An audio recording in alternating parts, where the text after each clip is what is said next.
négligeable. Et on pourrait ne plus avoir d'estuaire.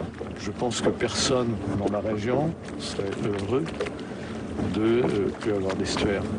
D'autant plus que sans estuaire, plus d'usines marémotrices. EDF a donc tout intérêt à s'impliquer dans le désenvasement. L'entreprise a d'ailleurs financé des expérimentations de pièges à sédiments.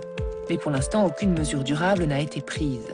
Alors finalement, quel est le résultat de l'équation production d'électricité moins impact environnemental? L'énergie verte est-elle si vertueuse? Quand on reprend le Grenelle de l'environnement, le Grenelle de l'environnement dit quoi? Entre beaucoup de choses, mais entre autres choses qui nous intéressent aujourd'hui, il dit produisons de l'énergie renouvelable, hydroélectrique entre autres. Donc là, le barrage de l'usine marémotrice joue ce rôle-là. Et dans le même temps, travaillons sur la trame bleue et verte, c'est-à-dire les continuums écologiques. Voilà. Donc là, en l'occurrence, on est coincé puisque les objectifs sont opposés. Donc comment faire en sorte que ces deux objectifs soient atteints?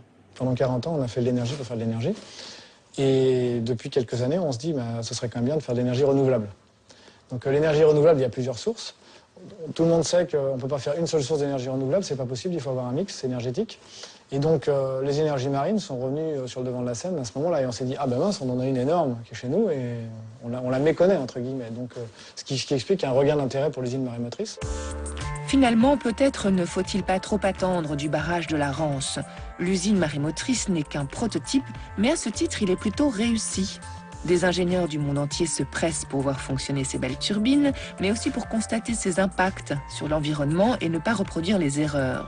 C'est l'essai grandeur nature qui permet à la France d'être la vitrine d'une technologie à venir. Alors même si les mouettes ont les pattes dans la vase, à chaque marée, elles crient « Cocorico ».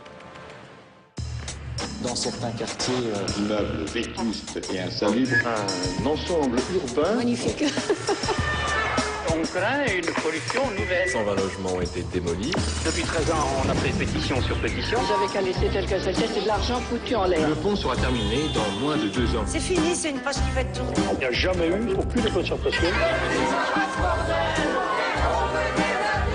Tous les dysfonctionnements de la société urbaine. Besoin de renouveau.